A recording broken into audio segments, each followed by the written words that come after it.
Hola, ¿cómo están? Les habla Roberto Áñez. En este video vamos a explicar el caso clínico número 7 de la línea de líquidos corporales de fisiología. En ese caso clínico hablábamos que era un paciente hipertenso de larga data que acudía por presentar un cuadro de disnea súbita en reposo. El paciente estaba tranquilo y comienza con una sensación de falta de aire, que es lo que significa disnea. Y al examen físico se encuentra con una frecuencia cardíaca de 155 latidos por minuto y unos ruidos cardíacos arrítmicos, con una presión arterial 90-50, es decir, tiene hipotensión, y a la ocultación pulmonar tiene crepitantes en marea ascendente y se sospecha de un cuadro de edema agudo de pulmón. Se comienza a oxigenar al paciente mientras que se comienza a tratar. Durante el manejo del paciente tiene tos con expectoración asalmonelada. ¿Okay? Eso no está aquí escrito, pero se los voy mencionando. A medida que ustedes evaluaban al paciente y lo empezaban a tratar, el paciente empieza a toser y a expectorar una secreción asalmonelada. ¿Okay? Y la pregunta era, ¿cuál es el mecanismo de producción en este caso, del edema agudo de pulmón que estamos sospechando? Un aumento de presión oncótica, una disminución de presión hidrostática, una disminución de presión oncótica o un aumento de la presión hidrostática. ¿Ok? Entonces vamos a quedarnos con los hallazgos significativos. Tiene entonces hipertensión arterial de larga data, tiene una frecuencia cardíaca de 155 latidos por minuto, que es taquicardia, una presión arterial 90-50 milímetros de mercurio, que es hipotensión, tiene disnea o sensación de falta de aire, crepitantes en marea ascendente y expectoración asalmonelada o color salmón, básicamente, que es lo que les mencioné a medida que evaluábamos al paciente. ¿Ok? Entonces vamos a explicar este caso clínico desglosando cada uno de estos hallazgos para entonces contestar la pregunta que les formulé en el caso clínico en el video pasado. ¿Ok? Entonces vamos a irnos de cerca hacia la cavidad torácica para entonces ahí explicar a fondo lo que ocurre. Entonces vamos a ubicarnos acá, están los pulmones, diafragma, corazón, sistema venoso que consta de las yugulares internas, subclavia, ¿ok? Vena brachiocefálica derecha e izquierda, cava superior, cava inferior, llegan a la aurícula derecha. De la aurícula derecha pasa al ventrículo derecho a través de la válvula tricuspidia. Del ventrículo derecho la sangre pasa a través de las arterias pulmonares hacia los pulmones, ¿ok? Y de aquí está entonces la válvula pulmonar y esa arteria pulmonar se divide en sus ramas, derecha e izquierda, y a su vez en cada pulmón se va a dividir en ramas cada vez más pequeñas hasta llegar a los capilares, ¿ok? En los capilares, esa sangre, que si bien es una arteria, lleva sangre desoxigenada, esa sangre se va a oxigenar en los sacos alveolares o en el alvéolo, ¿ok? Entonces esa sangre ahora es oxigenada, por tanto pasa al extremo venoso, pero oxigenada. Aquí lo podemos ver gráficamente en un saco alveolar. Aquí están entonces los capilares arteriales, pero desoxigenados, y aquí están entonces los capilares venosos ya oxigenados que van a retornar en forma de las venas pulmonares. ¿Ok? Entonces aquí confluyen en forma de venas pulmonares con sangre oxigenada y llegan a la aurícula izquierda. De aurícula izquierda pasa a ventrículo izquierdo a través de la válvula mitral y del ventrículo izquierdo pasa a la aorta a través de la válvula aórtica.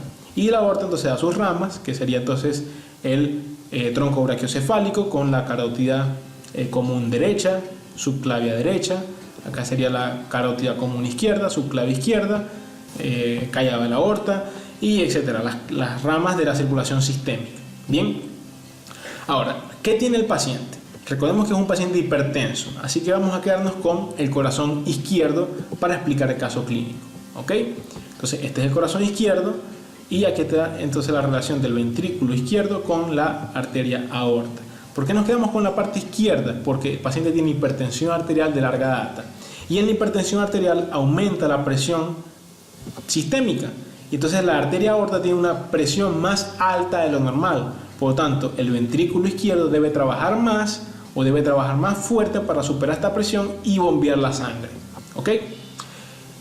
Esto en un contexto de larga data puede hacer que el ventrículo desarrolle más cantidad de volumen muscular para poder llevar a cabo esta acción.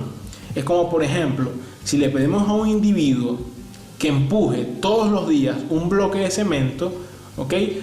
Llegará un tiempo donde este sujeto, que se ve delgado, desarrolle una masa muscular tal que le permita llevar el trabajo de manera más adecuada, ¿ok?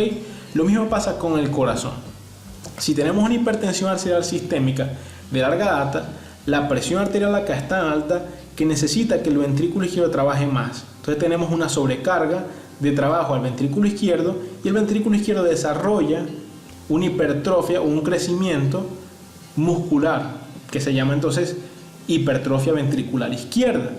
Esta hipertrofia ventricular izquierda permite que la sangre salga a la aorta, pero la cantidad de espacio que tiene para la llegada de sangre en la diástole es menor que la normal, ¿ok? Y además la presión intracameral de la cámara izquierda, que sería en este caso la presión del ventrículo izquierdo, es alta, ¿ok? Por lo tanto, esa presión elevada se refleja en la aurícula izquierda, y la aurícula izquierda, para vencer esa presión, se dilata y produce entonces crecimiento auricular izquierdo, ¿ok? Para que le permita vencer la presión aumentada en el ventrículo izquierdo, ¿ok? Ahora, en la aurícula izquierda, la presión aumentada se transmite retrógradamente hacia las venas pulmonares, ¿ok? Entonces, un aumento en la presión en la aurícula izquierda genera un aumento en la presión retrógrada en las venas pulmonares, y un aumento en la presión de las venas pulmonares genera entonces un aumento en la presión de los capilares pulmonares. ¿Y qué pasa que si tenemos un aumento en la presión de los capilares pulmonares? Bueno, tendremos un aumento de la presión hidrostática a este nivel y permite la salida de líquido, por lo tanto puede favorecer a la acumulación de líquido intersticial y se compromete la ventilación y perfusión en este contexto, ¿ok? Es por eso que en este punto el paciente puede sentir cierta disnea, ¿ok? En sus actividades diarias o cotidianas. Si hace una actividad intensa, puede entonces desarrollar disnea el paciente. Esto puede ir desde grado 1 hasta grado 4, pero ya en este punto puede aparecer disnea en el paciente por esta llamada insuficiencia diastólica, ¿ok? O disfunción ventricular diastólica. ¿Por qué? Porque en la sístole está conservada hasta los momentos, pero la diástole ya se comienza a afectar, y por eso entonces es una insuficiencia cardíaca diastólica con función ventricular o con gasto cardíaco conservado, ¿ok? Hasta este punto no he llegado a edema agudo de pulmón, pero en este contexto del paciente puede tener entonces un compromiso del corazón como bomba, ¿ok?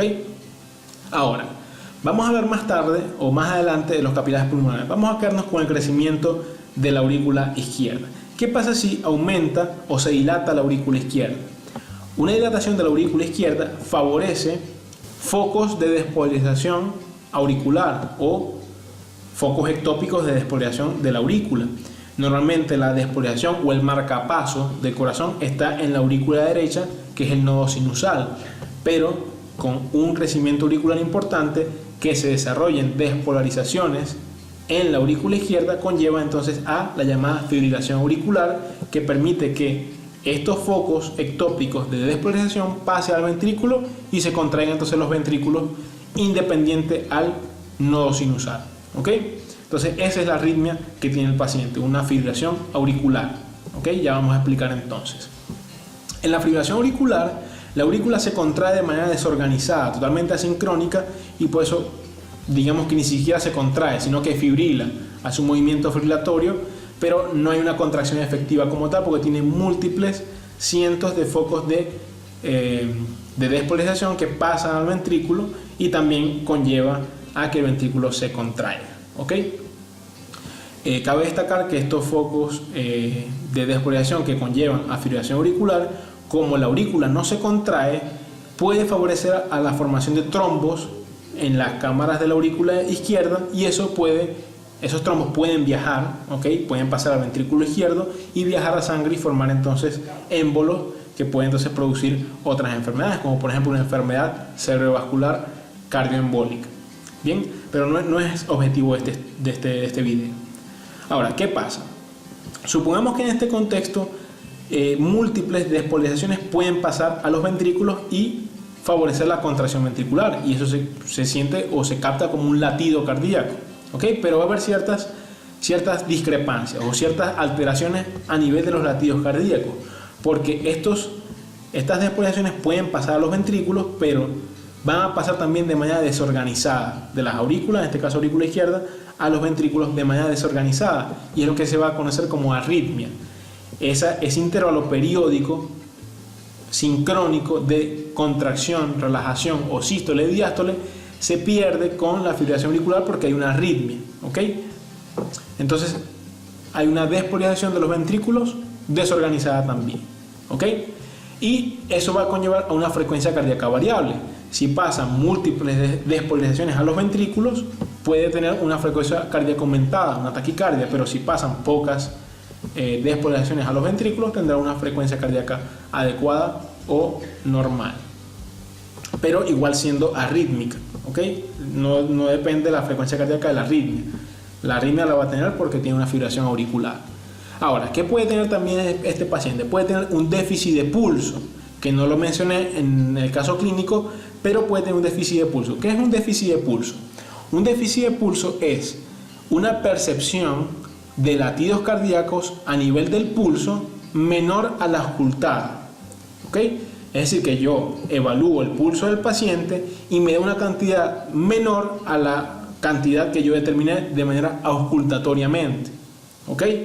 ¿Cómo sería esto? Supongamos que esta sístole, ¿okay? Hay eyección de sangre a través de la aorta y por tanto llega el golpe de la onda de eyección de sangre y se siente en el pulso, ¿okay? Esta sístole se sintió en el pulso, pero auscultatoriamente yo también la ausculté. Entonces ausculté un latido con esta sístole y sentí o tuve una percepción de también un latido con el pulso. Imaginemos que después de la sístole obviamente viene la diástole, se llenan bien los ventrículos porque hay una diástole adecuada y posteriormente pasa rápidamente otro haz de despolarización de la aurícula izquierda y hay sístole nuevamente. Entonces yo auscultatoriamente capté otro latido, pero en el pulso también capté otro latido porque llegó sangre o la onda de eyección al pulso, en este caso radial, ¿ok? Supongamos que hay otra diástole, ¿ok? Y nuevamente otra sístole. Entonces yo voy auscultando 3 latidos y 3 latidos también por el pulso, ¿ok? 3 latidos ocultados y 3 latidos por el pulso. Pero supongamos que el tiempo de diástole no es el mismo en el próximo latido porque pasó rápidamente otro haz de despolarización. Por ejemplo, aquí hay una mini diástole, pero inmediatamente pasa otro haz de despolarización que viene de los focos ectópicos auriculares y produce otra sístole rápidamente.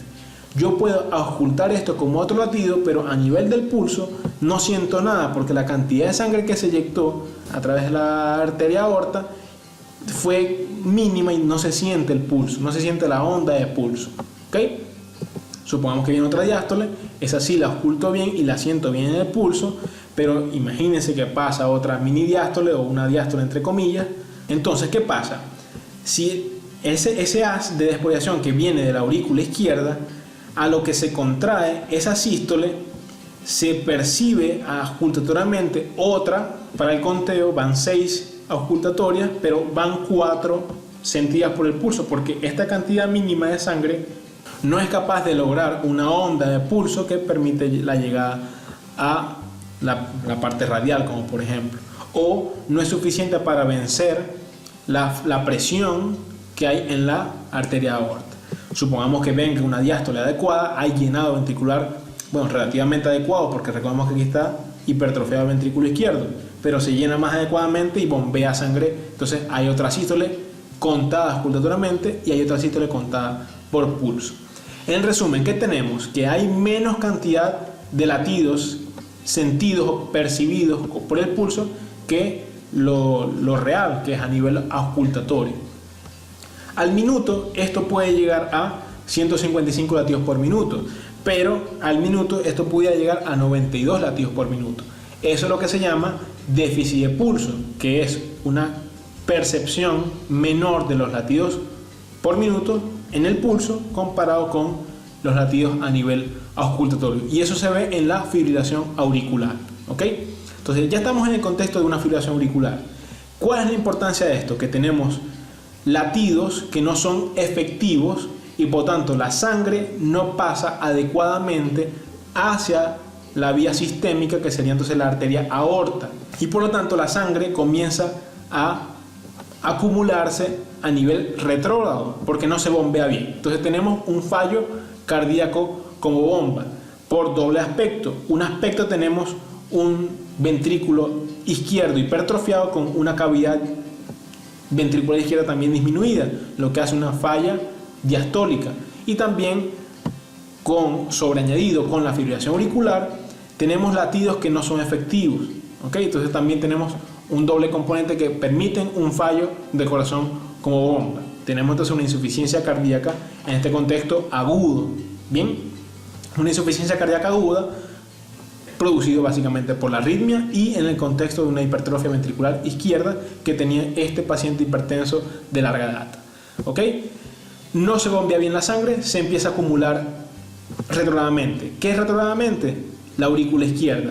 ¿Qué es retrógradamente la aurícula izquierda? Las venas pulmonares. ¿Qué es retrógradamente las venas pulmonares? Los capilares pulmonares, ¿ok? Entonces ese acúmulo retrógrado conlleva aumento de presiones de manera retrógrada. ¿Por qué? Porque el corazón no está funcionando como bomba. Entonces recordemos, esto conlleva un aumento de las presiones a nivel de las aurículas, que a la final conlleva a un aumento de la presión capilar pulmonar. ¿Y cómo podemos explicar esto? Bueno, esto podemos explicarlo de manera muy sencilla, y aquí entonces voy a recurrir al invento de la manguerita, ¿ok? Supongamos que esta sangre venga de las venas pulmonares, ¿ok? De las venas pulmonares de ambos pulmones y llega al corazón, y el corazón debería bombearlo adecuadamente desde la aurícula izquierda, ventrículo izquierdo y ventrículo izquierdo a circulación sistémica. Eso es lo que debería pasar. Pero si tenemos un corazón con un fallo de bomba, ¿ok? Porque tenemos un corazón, ya hemos dicho como 10 veces, que tiene fibrilación auricular y que tiene también una hipertrofia ventricular importante con insuficiencia diastólica, entonces es como si pusiéramos un dedo. Aquí el corazón nos sirve como bomba, es como si tapáramos la manguera con un dedo y aumenta entonces la presión de salida en el orificio de la manguerita que ya expliqué en el video anterior, que sería el video número 7 de la línea de líquidos corporales de fisiología. Bien, esta manguerita sería entonces, o este agujero serían los capilares pulmonares. ¿Y hacia dónde va este líquido? Va hacia lo que tenemos ahí mismo, que son los alvéolos, ¿ok? Vamos a verlo de manera más didáctica. Este es el pulmón y acá están entonces los capilares pulmonares. Entonces este es el extremo arterial con sangre desoxigenada y este es el extremo venoso con sangre oxigenada, que debería oxigenarse normalmente con la difusión de CO2 y oxígeno, ¿ok? Aquí se elimina CO2 y aquí se capta oxígeno a través del proceso de hematosis. Bien, ahora tenemos un aumento de la presión capilar pulmonar. Eso se traduce en un aumento de la presión hidrostática y ya con eso respondimos la pregunta. Es un aumento de la presión hidrostática a nivel de los capilares pulmonares. No es un aumento de la presión oncótica, ni disminución de la presión hidrostática, ni disminución de la presión oncótica. ¿Qué pasa aquí? El aumento de la presión hidrostática, recordemos que la presión hidrostática es la presión de salida o la presión que ejercen los líquidos sobre las paredes de los vasos sanguíneos, en este caso los capilares, y produce entonces salida de líquido. Entonces ese líquido va a salir en una primera instancia desde los capilares hacia el intersticio. Recordemos que esto es capilar, esto es la membrana basal del capilar, este es el alvéolo, esta es la membrana alveolar, la membrana basal del alvéolo, y este es un neumocito tipo 1, que son planos, ¿ok? Entonces este líquido que se extravasa cae en una primera instancia al intersticio, que es básicamente nada. Esto es algo muy pequeño donde permite adecuadamente la difusión, pero si comienza a haber un aumento de líquido que separe un poco las membranas tanto del alvéolo con el capilar, ya conlleva un poco a dificultar esa difusión de los gases, que sería CO2 y oxígeno, ¿ok? No obstante, en el contexto agudo, ¿ok?, tenemos que hay salida de mucha cantidad de líquido porque tenemos un aumento de la presión hidrostática importante. Entonces esa salida de líquido también llega a los alvéolos. Entonces los alvéolos se llenan de agua. Recordemos que la salida acá de este líquido es agua básicamente. ¿Qué pasa acá? ¿Qué pasa ahora? Tenemos un alvéolo lleno de agua. El oxígeno ahora se le va a dificultar un poco más, ¿ok? Entrar a los capilares pulmonares, y al CO2 también se va a dificultar un poco más la salida. Sin embargo, el CO2 tiene mayor difusión, mayor capacidad de difusión que el oxígeno, así que el CO2 puede salir un poco más fácil que el oxígeno que pueda entrar, ¿ok? En una primera instancia, esta disminución de la captación de oxígeno o una disminución de la difusión de oxígeno produce hipoxemia. Esa hipoxemia, que es concentración baja de oxígeno en sangre, estimula al centro de la respiración para aumentar la frecuencia respiratoria, y eso conlleva entonces a una hiperventilación, un aumento de la frecuencia respiratoria para tratar de permitir lo más que se pueda la entrada de oxígeno, y con ello sale mucho CO2. Entonces, por eso les digo, en una primera instancia hay hipoxemia con hipocapnia, porque hay mucha salida de CO2 por esa hiperventilación del aumento de la frecuencia respiratoria. Pero si la causa se mantiene, recordemos que estos mecanismos no van a ser suficientes, entonces se va a conllevar al final una hipoxemia con hipercapnia. Entonces, cuando veamos un paciente con edema agudo de pulmón que tenga hipercapnia, ya sabemos que no va muy bien la cosa, ¿ok? Bien, eso es a manera de rasgos generales, pero ya sabemos entonces que el aumento de presión capilar pulmonar conlleva entonces a salida de líquido, y si es un contexto agudo conlleva a salida de gran cantidad de líquido y produce entonces edema agudo de pulmón. Bien, es importante acá saber que tenemos un alvéolo lleno de líquido, por lo tanto un alvéolo que es poco funcional, ¿ok? Es un alvéolo que prácticamente, si está lleno de mucha cantidad de líquido, no ejerce su función de manera adecuada. Entonces, por acá van a pasar los eritrocitos, pero no se van a oxigenar. Entonces, hay una alteración de la ventilación, perfusión, porque tenemos bien perfundido al pulmón, pero lo tenemos mal ventilado, ¿ok? Entonces, esta anulación o esta ausencia de funcionalidad de los alvéolos produce lo que se llama shunt o cortocircuito, ¿ok? El shunt o cortocircuito quiere decir que hay un paso de sangre, pero sin difusión de los componentes de la sangre, ¿ok? Es prácticamente un cortocircuito de derecha a izquierda, desde la arteria pulmonar, capilares pulmonares, hacia las venas pulmonares. ¿Por qué? Porque es un cortocircuito porque pasa de manera directa desde la parte derecha a la parte izquierda, ¿ok? Ese shunt o cortocircuito lo que hace es que no se oxigene la sangre. ¿Por qué? Porque no sirva el alvéolo, porque esté lleno de líquido, esté lleno de agua, como en el contexto del edema agudo de pulmón, o que esté lleno de pus en el contexto de una neumonía, o que esté lleno de un material proteináceo en el contexto del síndrome de distrés respiratorio de adulto, que esté lleno de sangre, por ejemplo, en el contexto de una hemorragia alveolar, o que tenga una atelectasia. La atelectasia es el colapso alveolar. Bien, en todos estos patologías que les he mencionado hay shunt o cortocircuito, que es el paso de la sangre directa sin intercambio gaseoso en los alvéolos, ¿ok? Así como entró, así se fue. Eso es lo que se llama cortocircuito, y sería de derecha a izquierda porque pasa entonces desde la cavidad derecha, que serían las arterias pulmonares, hacia la cavidad izquierda, que serían las venas pulmonares, hacia la aurícula izquierda. ¿Por qué les menciono esto? Porque el shunt o cortocircuito conlleva a que la hipoxemia no mejore con la administración de oxígeno al paciente. Le podemos administrar un camión de oxígeno al 100% y no va a mejorar de manera significativa, porque el problema está aquí, está en el alvéolo, ¿ok? Entonces, por eso se las menciono, y les menciono también algunas patologías que cursan con shunt o cortocircuito, ¿ok? Bien, ya una vez hablado de esto, también es importante mencionar que este aumento en la presión hidrostática capilar, hay tanta presión que puede conllevar a salida de ciertos hematíes hacia el líquido alveolar, ¿ok? Tanta presión acá puede hacer salida de ciertos hematíes. Entonces, estos hematíes a nivel del líquido, de esta agua, de este líquido alveolar, puede teñirlo un poco de una coloración asalmonelada, ¿ok?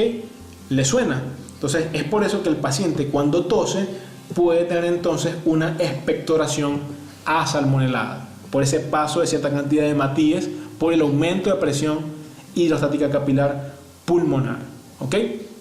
Entonces ya una vez hablado de este caso clínico, podemos ir llenando ciertos aspectos del caso clínico.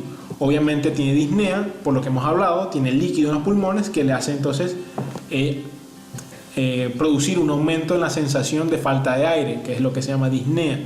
¿Okay? Incluso hay receptores en el pulmón que permiten captar entonces esa dificultad para la difusión del oxígeno y activa entonces la sensación de disnea.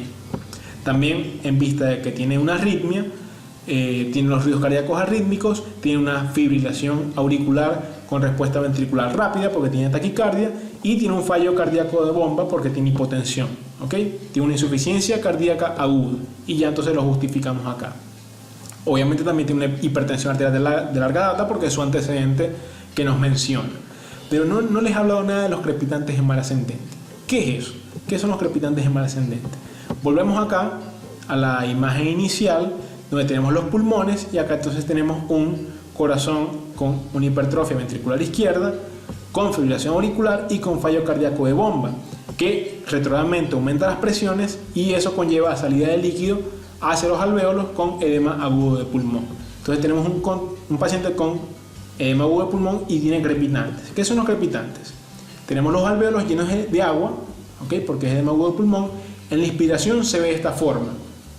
En la expiración se colapsa el alvéolo y recordemos que el alvéolo tiene surfactante, pero como tenemos un edema agudo de pulmón, ese surfactante está básicamente diluido o barrido o lavado por esa agua. Entonces el surfactante pierde su función adecuada, entonces se colapsa el alvéolo y en la inspiración el alvéolo le cuesta más abrirse. Entonces una vez que se abre hace un sonido de plop y se escucha. Imagínense ese plop en los millones de alvéolos que tenemos, ¿okay? Eso lo pueden escuchar de esta manera. A ver, ahí se está escuchando entonces los crepitantes, ¿ok? Eso sería la ocultación de crepitantes inspiratorios en el contexto de un edema agudo de pulmón, ¿ok? Entonces, ¿y por qué en mar ascendente? Si me preguntan, ay Roberto, ¿y por qué en mar ascendente? Bueno, porque si ocultamos al paciente, en una primera instancia tienen los edemas basales. Conforme pasa el tiempo, esos crepitantes van a ir aumentando poco a poco y pueden llegar entonces a vértice, ¿ok? Por eso se llama edema, por eso se llama crepitantes en marea ascendente, ¿ok? Y esta imagen puede captarse a nivel radiológico y se observa de esta manera, ¿ok? Acá lo que podemos observar es un importante edema pulmonar, ¿ok? Con una cantidad de líquido en los alvéolos, ¿ok? Que tiene una forma en alas de mariposa, ¿ok? Tiene un patrón radiográfico en alas de mariposa. No sé por qué le colocan estos nombres tan jocosos a estas patologías que tienen tanta morbilidad y mortalidad, pero así lo describen. Lo describen como una radiografía en alas de mariposa. Y eso puede verse entonces en el edema agudo de pulmón, ¿ok? Entonces ya explicamos los crepitantes en marea ascendente. Ahora, esta presión hidrostática aumentada puede determinarse de manera objetiva. ¿Cómo? A través de la determinación indirecta por medio de un catéter que se llama catéter de Swan-Ganz. ¿Ok? Esto nos va a permitir determinar cuánto es la presión capilar pulmonar. ¿Ok? Entonces, ¿qué necesitaremos? Necesitaremos un catéter que entre por vía central, pase la aurícula derecha, ventrículo derecho, arteria pulmonar y llegue a los capilares pulmonares, claro, hasta donde llegue, ¿no? Necesitaremos algo microscópico que llegue hasta allá, pero es hasta donde llegue el catéter. Bien, entonces vamos a ver cómo se instala. Puede administrarse por vía subclavia o yugular, o sea, yo se lo estoy colocando aquí en subclavia, pero es indiferente, ¿ok? Entonces imagínense que el catéter se coloca, va por la vena subclavia, llega a cavidad derecha y a la final llega hasta donde le permita alcanzar, ¿ok? Llega a un punto donde no avanza más porque las ramas se van haciendo más pequeñas, ¿ok? Pero hasta donde llegue el catéter, allí se infla y se enclava, ¿ok? Se infla un globito que tiene en la parte final del catéter y allí se enclava el catéter y es capaz de determinar la presión capilar pulmonar o también llamada presión de enclavamiento. ¿Por qué se llama presión de enclavamiento? Porque ahí se enclava el catéter. Bien, entonces, ¿Qué nos permite este catéter? Determinar la presión capilar pulmonar, y esta presión capilar pulmonar va a estar aumentada en edema agudo de pulmón. No se les olvide, porque hay patologías que cursan con este cuadro clínico y no va a ser entonces un edema agudo de pulmón cardiogénico si la presión capilar pulmonar está normal. Bien, esto es a manera de un abreboca para cuando lo veamos en algún momento después de cardio, etc. ¿Ok? En resumen, ¿qué tenemos? Ya hablamos del caso clínico, entonces vemos la importancia que tiene conocer los aspectos más básicos de fisiología para la aplicación a futuro en patologías tan importantes como en este caso el edema agudo de pulmón con la presión hidrostática capilar pulmonar aumentada. ¿Ok? Y quiero aprovechar para saludar a Fernando Kumare, que es estudiante de segundo año de medicina de la ilustre Universidad del Zulia, de la cual me formé, y este es el segundo caso clínico que responde de manera correcta y de primero, ¿ok? Entonces por eso le coloco 2 estrellitas, que quiere decir que nada, ha respondido 2 veces de primero en los comentarios correctamente los casos clínicos. Digamos que es una manera de incentivar o de recompensar el esfuerzo que hacen las personas que están viendo los videos y están comentando, ¿ok? Entonces felicitaciones, Fernando, segundo caso clínico que contestas correctamente. Muchísimas gracias por ver este video. Sin más nada a qué hacer referencia, les dejo con una imagen de unas deliciosas mandocas que son tradicionales de mi tierra, de Maracaibo, del Zulia. Y bueno, si bien no son tan saludables porque son fritas, pero bueno, hay personas que se las comen horneadas, pero son deliciosas, ¿ok? Entonces, muchísimas gracias por ver este video. Si consideras que la información que estuvo descrita en este video te parece importante, regálame un like. Si también te parece que las mandocas son sabrosas, también regálame un like. No te quedes con el conocimiento para ti solo, compártelo con tus amigos y colegas. Y si quieres ver más videos como estos, suscríbete a mi canal. Muchísimas gracias nuevamente, un abrazo gigante. Hasta luego.